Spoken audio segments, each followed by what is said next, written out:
Welcome to today's Smith.ai Master Series webinar. We're really excited to be joined by Matador Solutions with Nick and Bruce.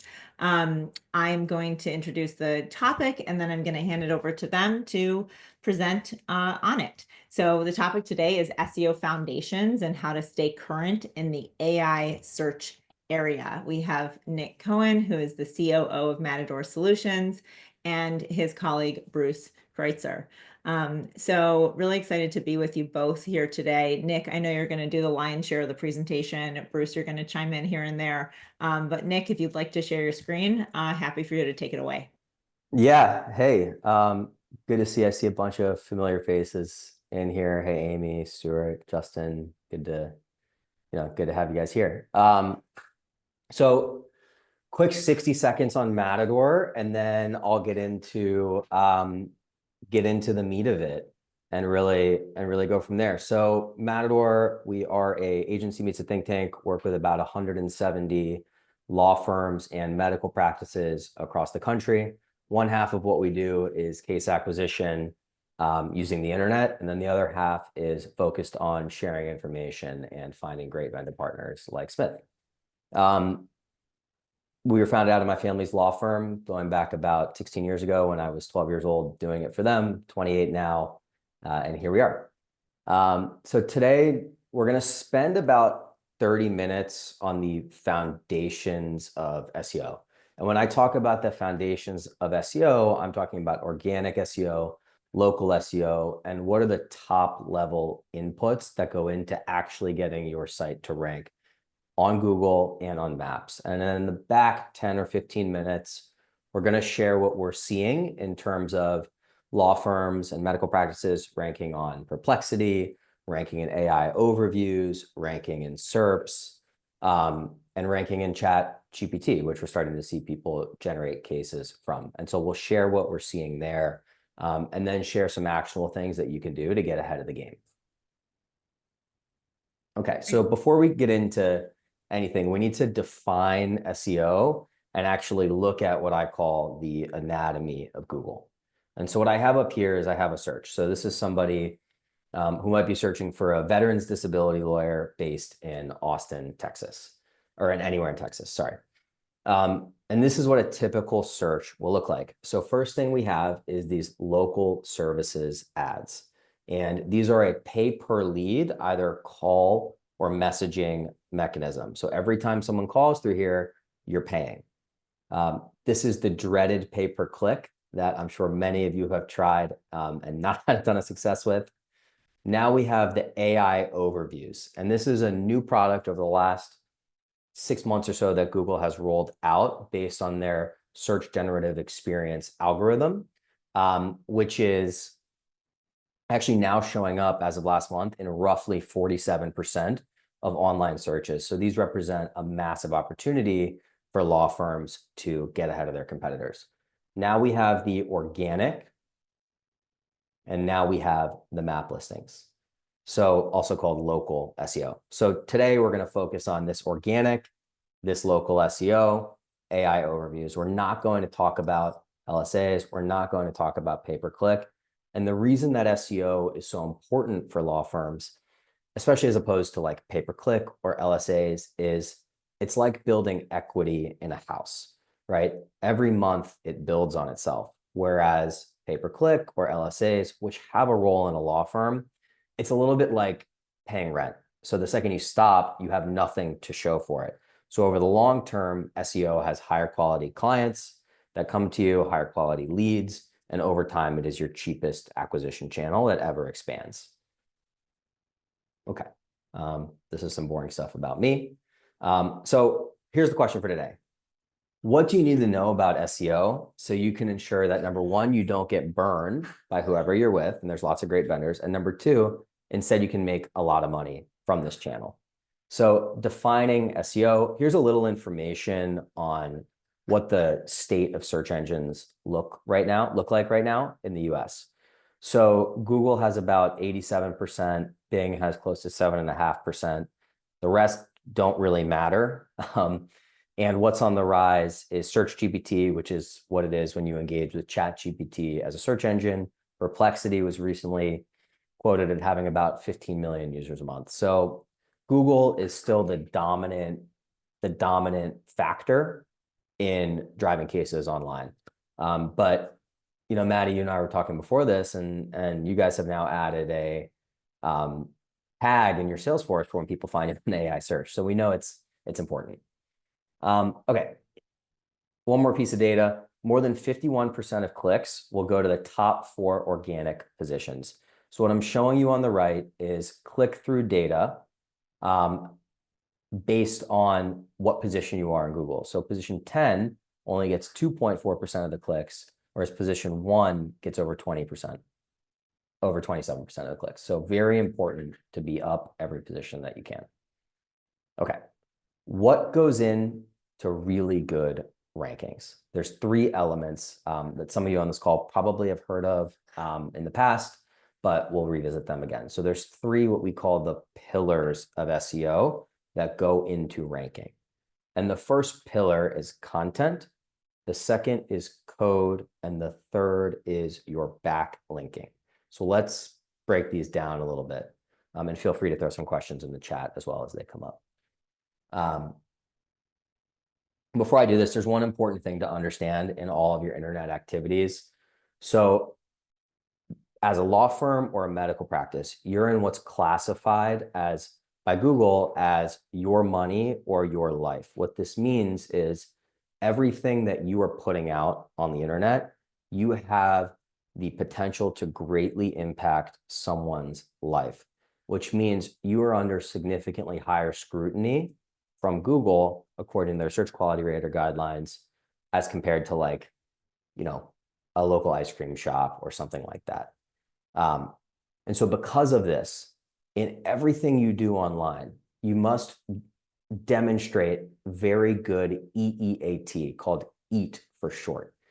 What this means is in your content and in all your online activities, you have to be showing your experience, your expertise, your authority, and your trust. And the best way that you can do this is actually through your content.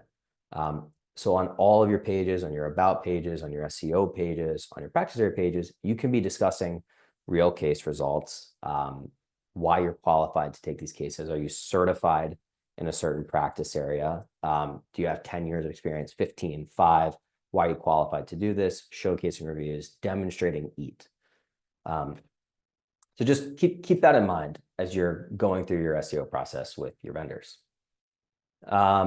Okay, let's talk about content. And when we talk about content, what we mean is what is actually on the site. And specifically today, we're going to focus in on your SEO pages.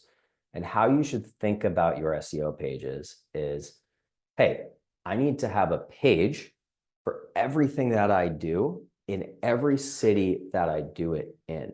So for example, if you're an estate planning lawyer, you need to have a page for asset protection. You need to have a page for estate planning, trusts, wills, Medicaid planning, all of these services that you actually offer, right? So that's the first thing. Then the second thing you do is you say, hey, I do it in all of these cities in my office, right? And then you take a practice area and you take a location and you put that together into a new page. And each of those is an individual page on the website. You can see right here, this is for somebody searching for a trust lawyer in East Greenwich, Rhode Island.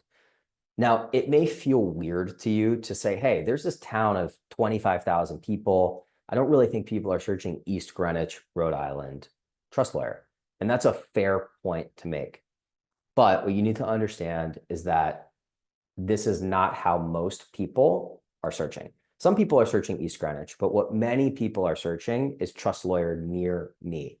And if you're not telling Google, hey, for somebody searching near me and they have an IP address in Google or IP address in East Greenwich, then you're never going to show up. So that's the high level content strategy that you're looking for, right? So piece of content plus practice area plus geo.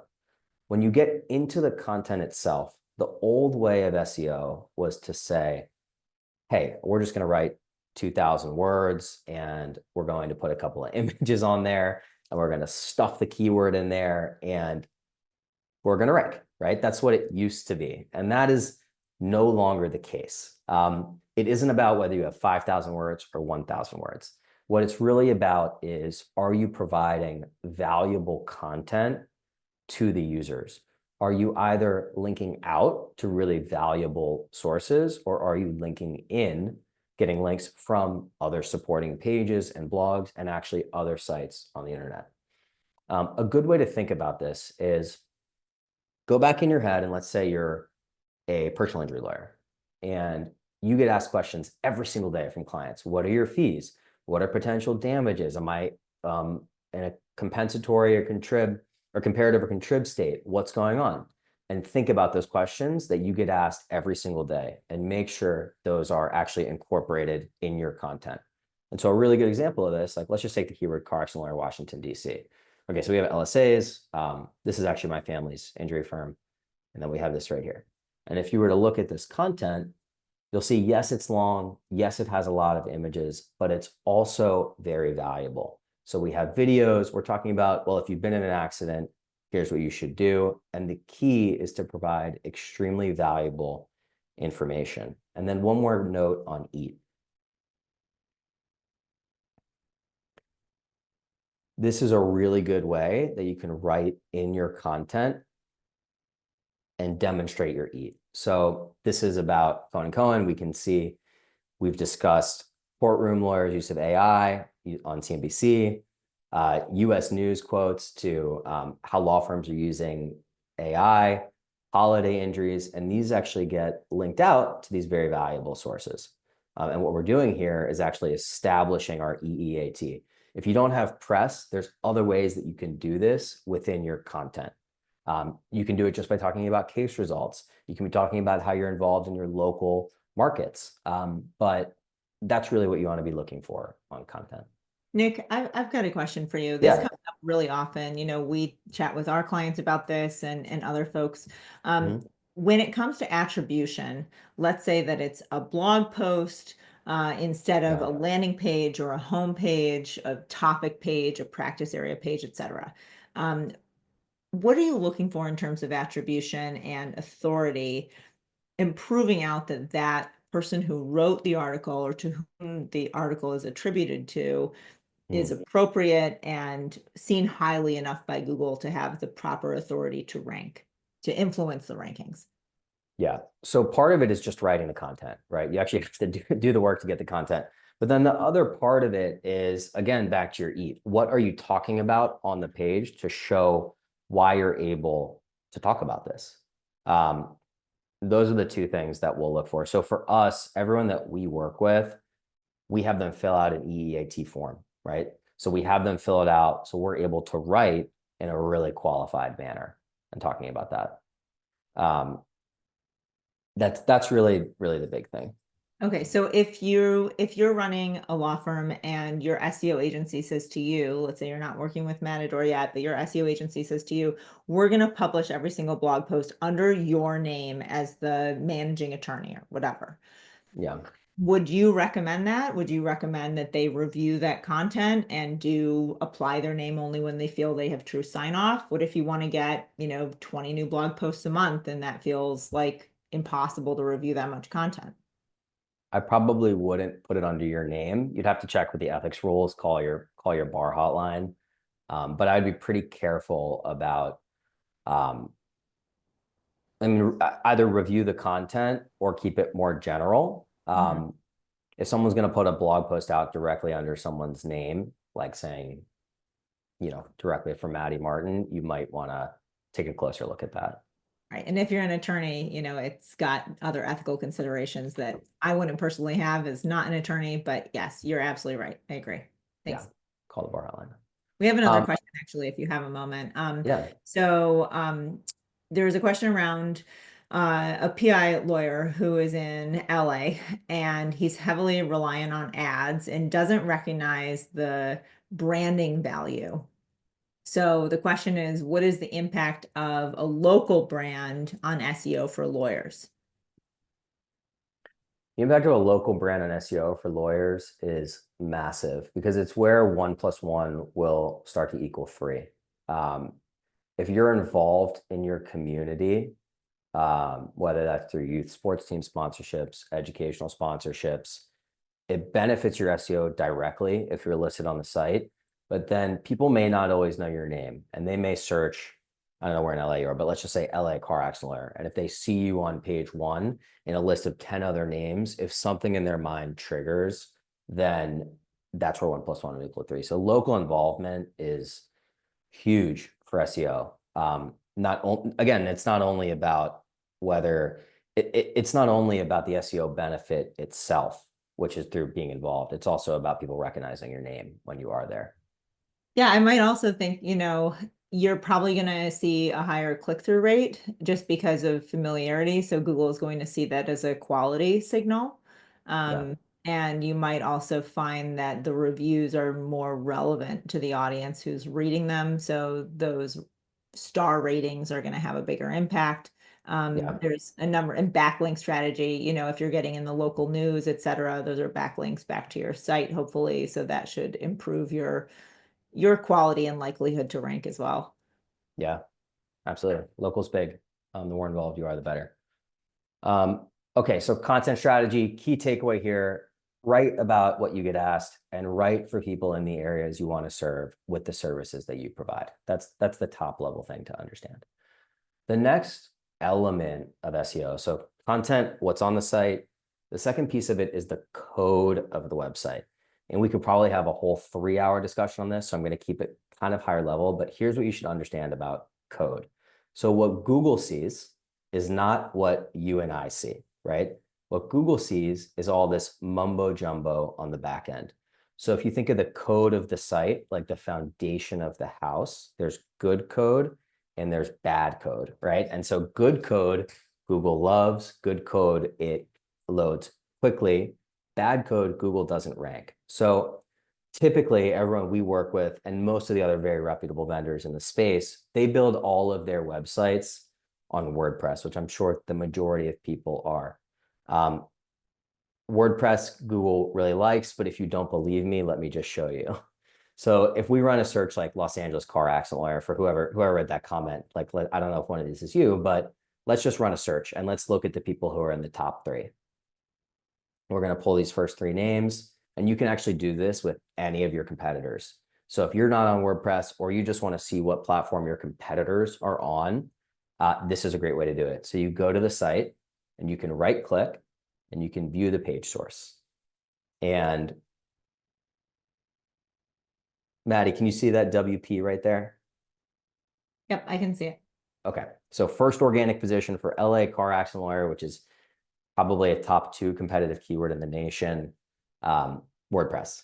Let's go to the second site, Jacoby and Myers, WP-content, site is on WordPress. The Barnes firm, third position organically, WP-content, site is on WordPress. WordPress is a platform you should be on. It's easy, you can own it outright, and it's cheap to maintain. And so that's why we build everyone on WordPress, and pretty much everyone in a big market is built on WordPress.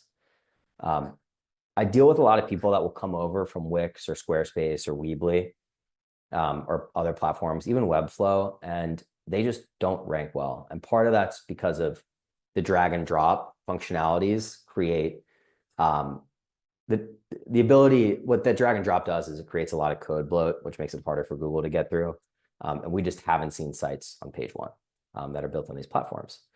You also want to be careful about being on custom platforms. So I see a lot of people who will get told like, hey, my XYZ platform is better for this reason. And that's fine, right? If you want to go that route, you just have to know what you're dealing with, where if you ever want to leave, you can't operate your site on your own like you can with WordPress. And so I've dealt with a lot of people who have had extremely costly rebuilds or migrations, and they didn't realize that they didn't own the underlying code of their website.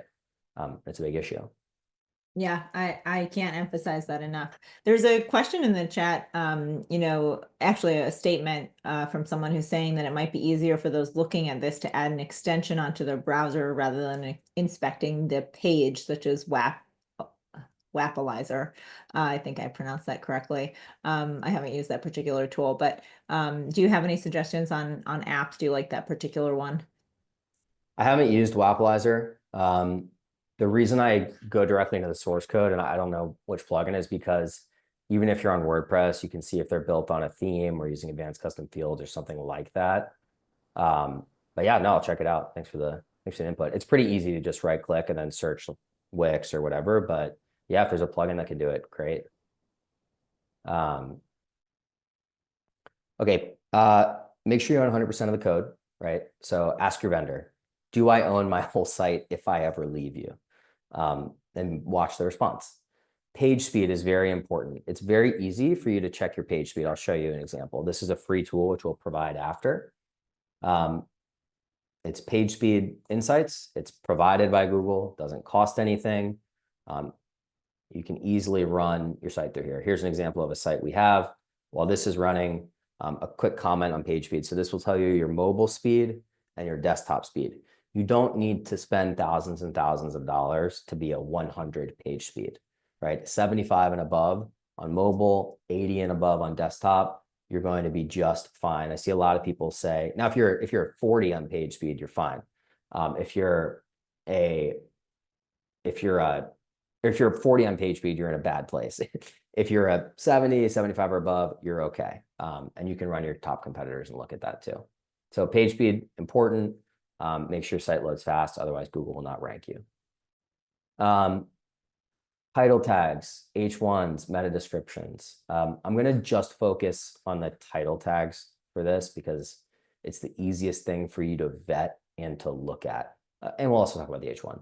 So remember, what Google sees is not what you and I are looking at. It's seeing this stuff. And there's something in here called the title tag. And what this title tag does is it tells Google what this specific page is about. And so this specific page is about a Washington, D.C. car accident lawyer.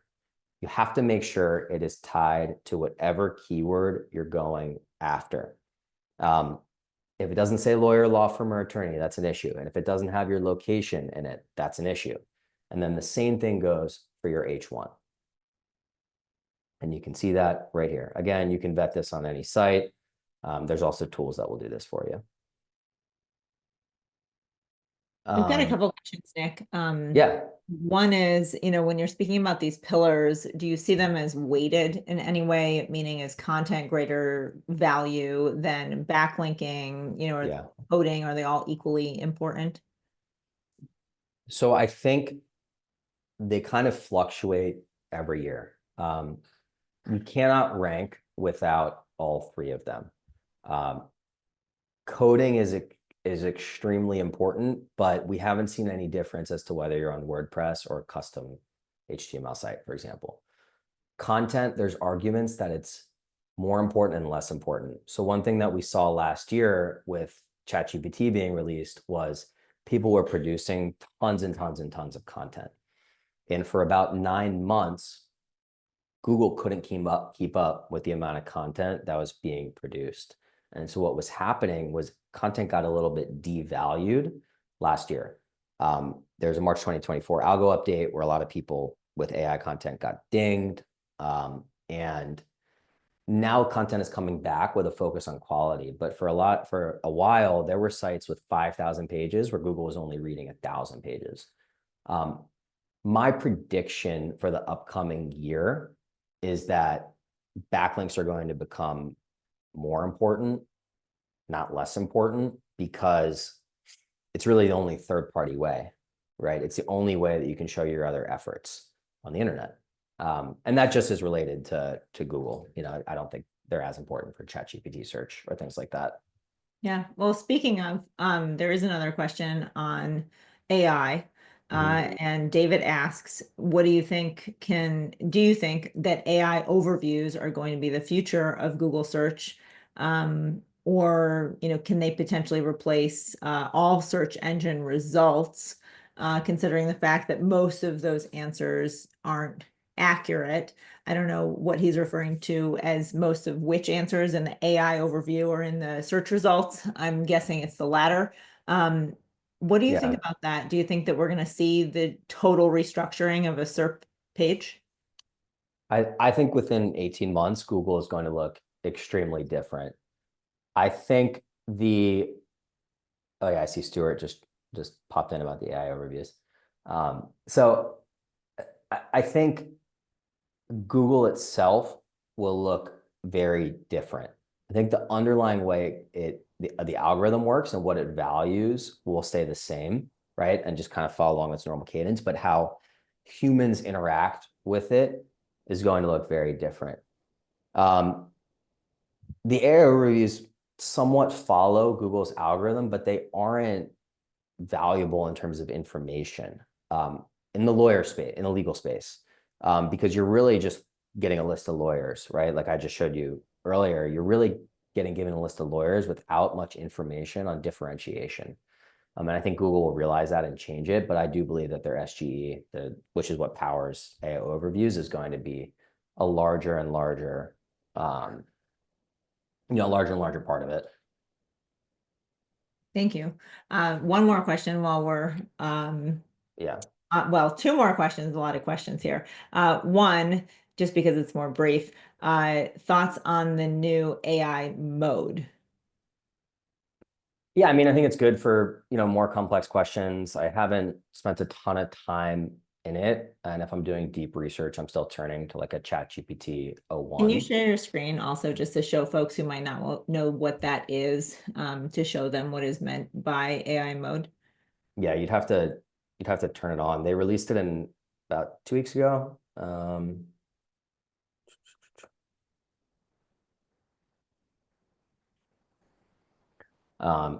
so yeah, you can add this to your site. It's more chat based. It's better for research. It actually kind of looks a little bit like the old transcription tools.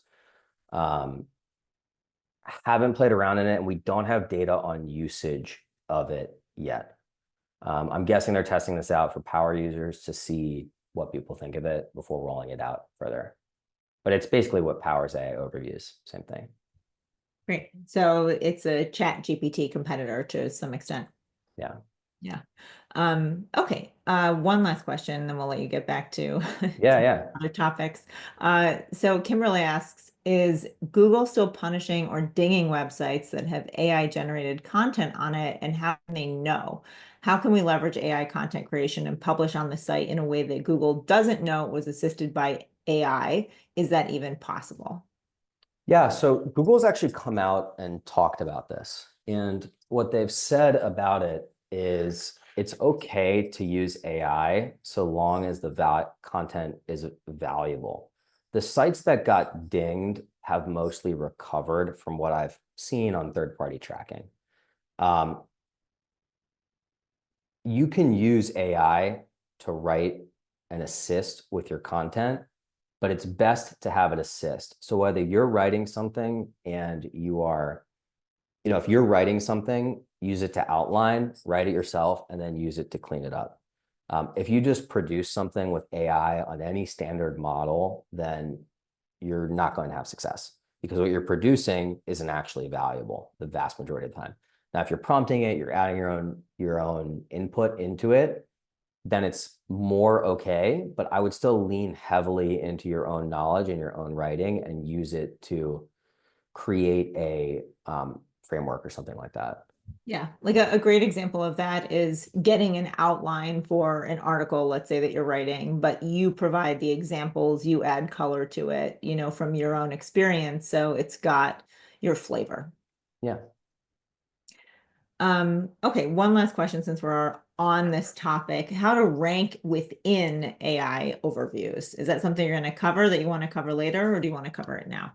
I'm going to get to it in about 10 minutes and I Okay, can, all right, I we'll can, wait. if that's all right. And it Yep, actually has to do with this next point that I'm about to talk about, perfect. which is schema markup. And this is a little bit too technical for a whole thing today, but essentially what you should understand about things called structured data and schema markup is imagine your website has a whole list of things that nobody can get through. It's like a ton of folders. And structured data is like a label on that folder. And what schema markup is the language that powers structured data. And I'll provide some tools in a little bit. And actually today, Microsoft announced that it uses schema. I'll pull this article up and share this after. Today, Microsoft announced that it uses schema to understand your content. This just came out this morning.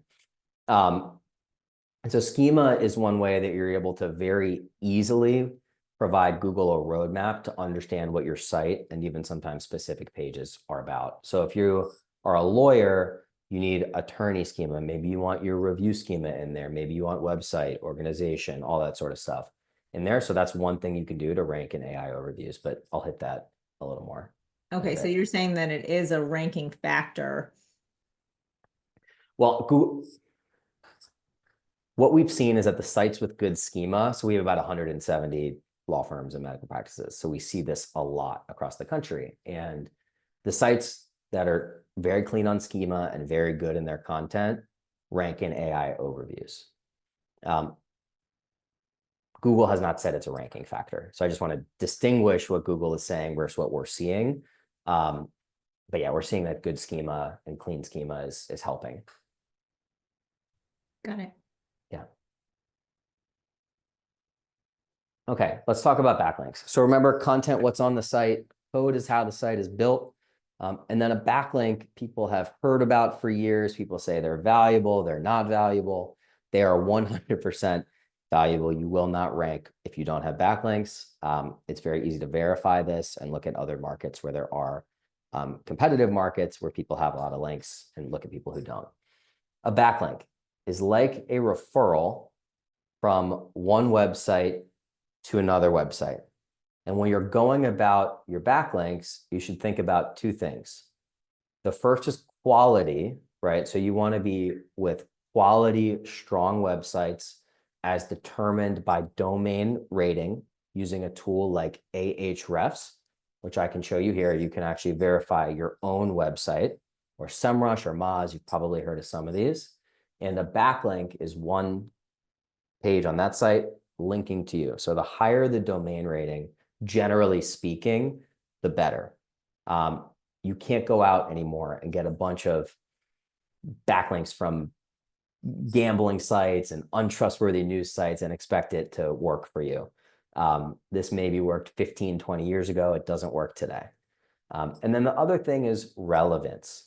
So here's a really good example. We have a law firm in Texas, and they sponsor a youth sports team. And that sports team has a weak website, right? It's about a 15 domain rating. But they list this law firm on the website, provides them a backlink. That hits the relevancy component. So a highly relevant local link is as valuable to you as a stronger, less relevant link. So some things to think about, and definitely ask your vendors, where am I getting my backlinks from? As you start to build your sites out, depending on the market that you're in, you need to be generating backlinks to both your home page and to your internal pages. So even in the most competitive markets, and let's just take like Los Angeles car accident lawyer again, because you'll be able to see how competitive it is. We're actually going to look at the links to these pages and to the home page. So what you'll see is this singular page has 485 links, and they're in the first position. Now, if you go back to the whole site, they have 45,000 links to the whole site, but 400 links to one page is a really big number. Hey, Nick, sorry to Yeah. interrupt here, but a question we pretty frequently get from co-op members is, how domain authority works. Can you chat a little bit about that? Yeah. So domain authority or domain rating is a number provided by third-party tools that serves as a proxy for the strength of the site. It's not a Google number, and people can get caught up in it.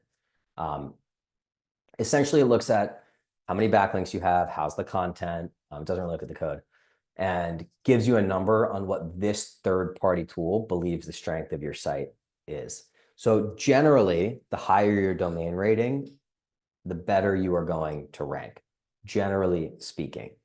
So think of it, it's a number out of 100, and I'll just show you guys a couple of differences in what we see.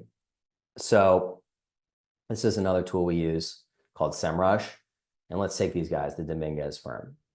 They're a 49 on Ahrefs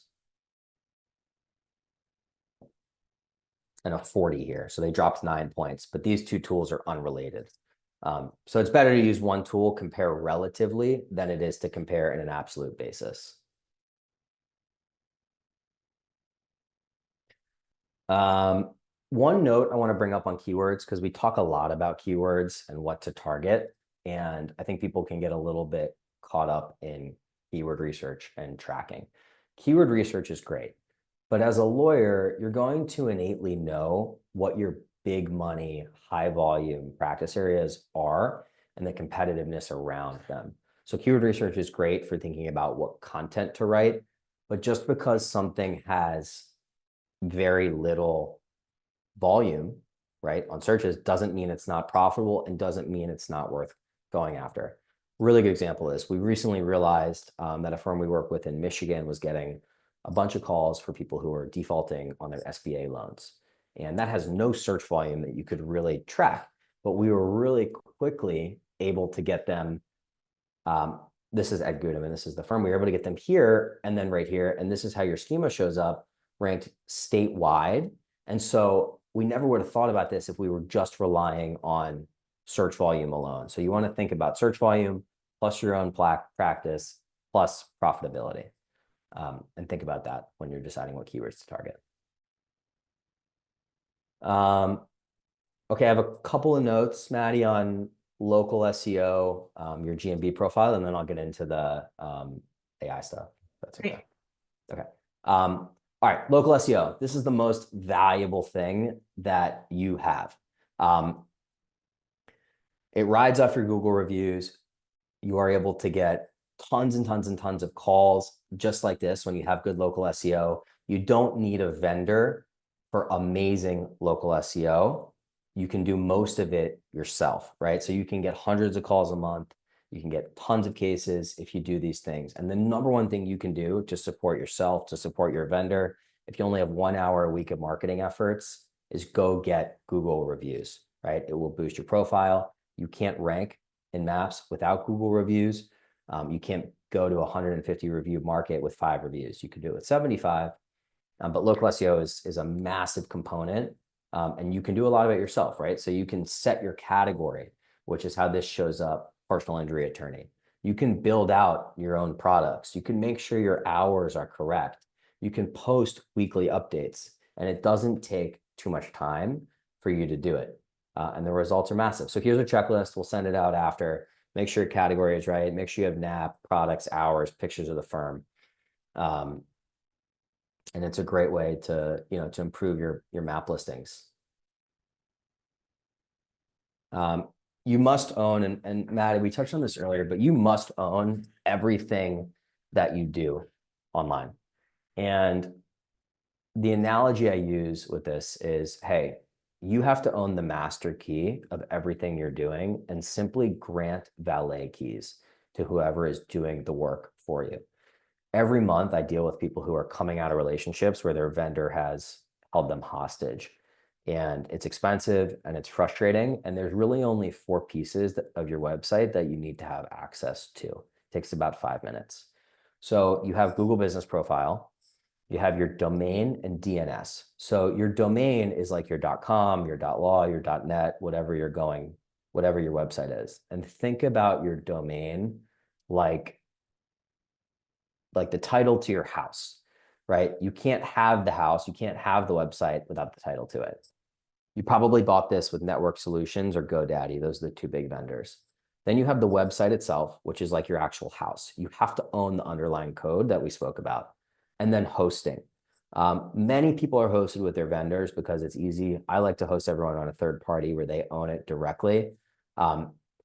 Make sure you own your hosting. It's like the land that you're on. And if you don't own your hosting, at least ask your vendor where they are hosted, and make sure you have backup website files being done.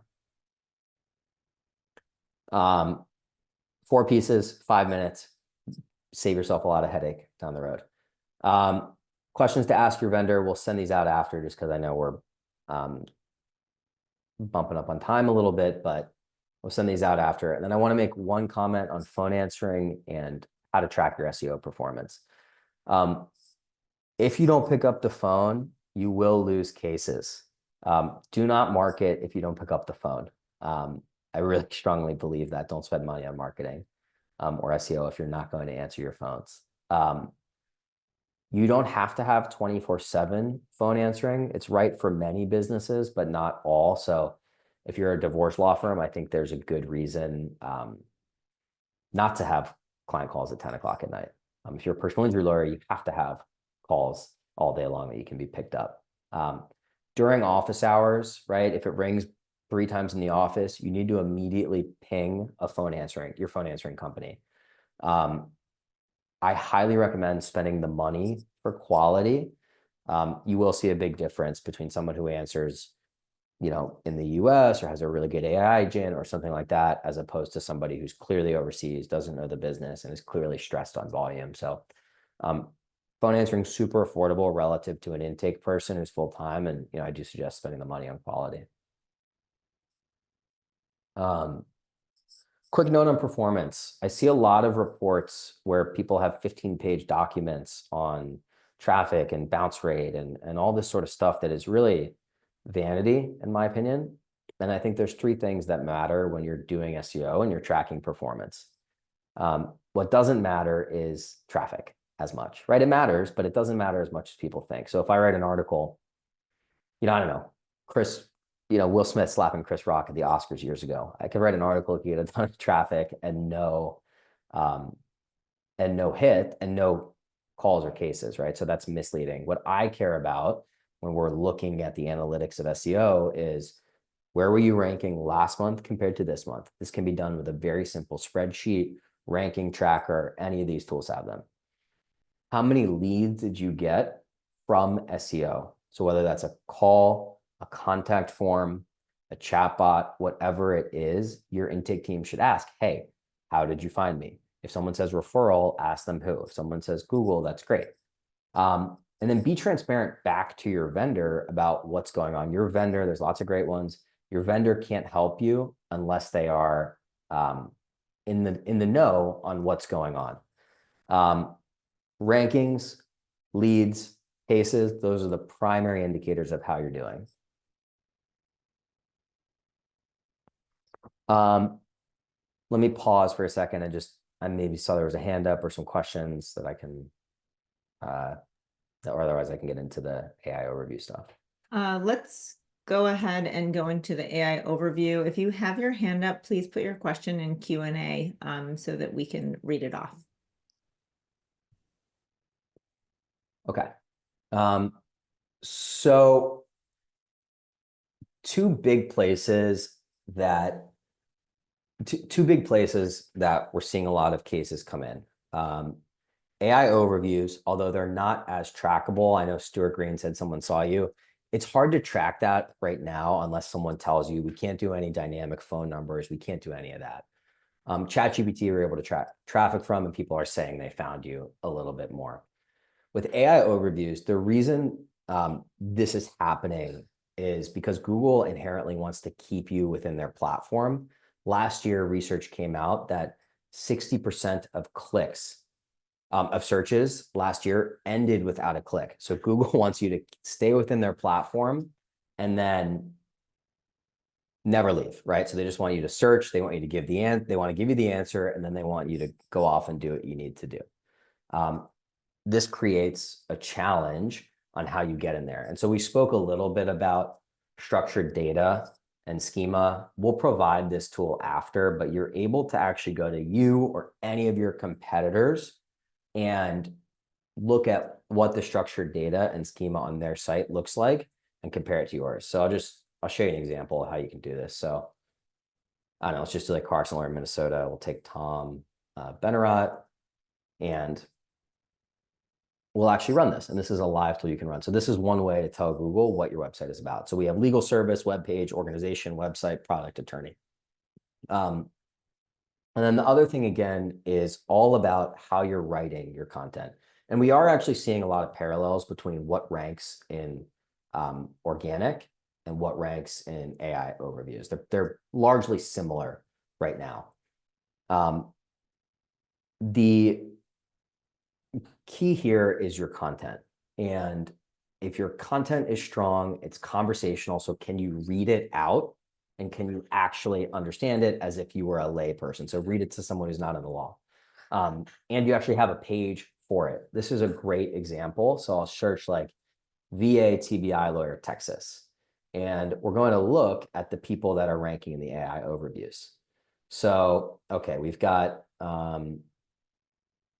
Glover Luck, Greg Rada, and the first link here is actually a page. So you have to play the game. You have to tell Google that you do this. And this is a really good way to just make sure you're in the game. So you can see this is specific. This is actually us doing this, but Texas VA TBI lawyer, same here. So that one's all about your content, right? AI overview is a little easier to understand. They track Google. What's a little bit harder to understand is ChatGPT. And the reason that is because what Chat is doing every time it goes to search is it's conducting a new search every time. And it's always changing. So for example, and I'll just pull this off for a second. Last week, you could run a search on ChatGPT and you could run the same search 15 different ways with one word swap, and you would get 15 different answers. And you could ask it, hey, what's causing you to rank here? Which you've done heavily. And what it appears to be doing is relying somewhat heavily on Bing, but also heavily on third-party directories and Yelp. And so as a law firm, Chat right now is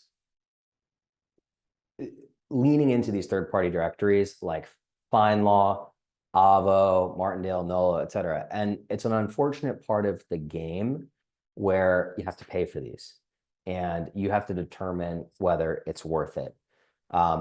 I don't know how long it will rely on that. There's a lot of ties between Microsoft and Bing, or between OpenAI and Microsoft. So you can also go in and make sure that your agency is actually using Bing Webmaster Tools. It has about 7.5% of the market share.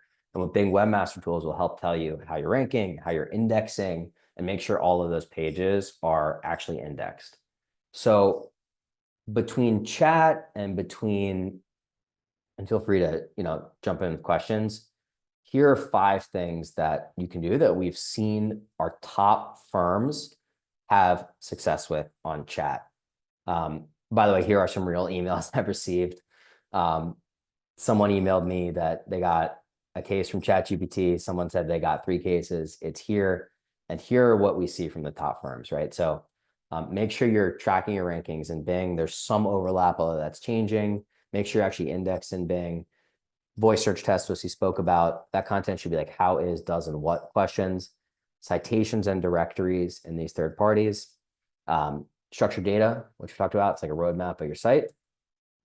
And demonstrating EEAT in your content. If you actually do these things every week and every month, a little bit of work will go a very long way. And we'll send these, out. The last thing I wanted to bring up, top tools. They've got free plans. Use them. Ahrefs, SEMrush, Moz, Schema Validator. If you're a nerd and like me and you want to read Google's search quality rater guidelines, you can learn all about EAT. We also have some web development guidelines for what building a high-performing website looks like. They're free, open source. Legal citations to get yourself listed, and then Bright Local, where we like to do citations as well. Nick, can you speak to citations just momentarily? Define those for folks.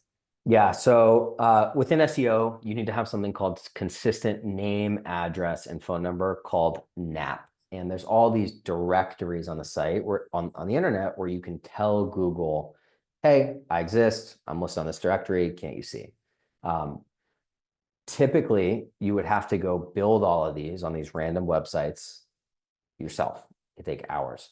With a tool like Bright Local, you can actually get yourself listed on these directories. It's about $150, and it's a one-time issue for you. You just pay the $150, you get the logins. It helps tell Google that your site is legit and it exists. Fantastic. So let me ask you one more question since we have a little bit of time. Yeah. Your Google business profile, one of the things that we noticed is that there's a new push by Google to validate location using video proof. Now, Yeah. for attorneys who aren't necessarily working out of brick and mortar anymore, I thought this was an interesting strategy by Google because what do they expect people to do? To take a video of their home office and potentially put privacy at risk? What do you think about this? How are your clients who might be virtual office based handling it? And do Yeah. you expect that to persist, or do you expect Google will do away with it because it's clearly creating some friction? Yeah. So you can have a Google business profile without a location tied to it. You can have a locationless profile where if someone searches you, they can see your reviews and you can still get reviews. What you lose with that is the ability to get map listings. And that is most of the reason that people are doing these virtual offices or these satellite offices or things like that. For years, people were doing this in Regis, and Google hates Regis. They have a vendetta. And so we sent out an industry update 3 years ago and just said, hey, if you have a Regis, don't expect it to get verified. It probably won't. I believe that Google will continue to crack down on these offices, and I think they should. I think it's the right thing for them to be doing because they're if you think about what Google's goal is, they want to provide the most accurate results for their users. So if we have an office that nobody can really go to because there's no door, it doesn't lock, there's nothing there, well, then it's not really an office and Google isn't going to serve you. I think it's going to get worse or persist or whatever you want to say about it. Typically, what will get you through is an office with signage and a door that locks, right? Then you're pretty much fine. For those that work from home, there are real privacy concerns. You may be able to do like a suite B or, floor 2 or something like that. And I understand there's real concerns with that, but I don't think Google is going to change their tune on this. Right. Well, at least if this is affecting you, know that those who are working from home offices and trying to plant their general location on a map, you are not the target of Google's campaign here. It is to prevent people from somewhat falsely representing their footprint in a location. Yeah, exactly. And people have done the satellite office Google business thing for a long time, and people will continue to do it. And if you get the right things in play, you have a door with signage that locks, et cetera, it's a fantastic case acquisition tool. But it's more expensive now than it was getting a $50 a month mailbox. Right. Yep, exactly. Wonderful. Well, I'm sure folks can reach out to you with any other specific questions. I don't have any other questions in the chat right now. Bruce, anything else you wanted to cover? Everything covered on my end. Thank you, Maddy. Great. Nick, what about you? Any final parting words? How can people get in touch with you? I know we've also got Hillary's email in there, which is our contact here at Smith.ai for anyone with Matador already. Yeah, shoot me an email. It's nick@matadorsolutions.net. It will be in the PowerPoint after. Hillary is our great contact there. And no, thanks for your time. Wonderful. Well, thank you so much. Thanks everyone who joined us here today. We will send a follow-up to learn more about Matador, more about Smith.ai. You can tell that we work hand in hand together to help you grow your firm, and looking forward to the next time that we get to connect. Thanks so much. Thanks, guys. Thank you Bye. all.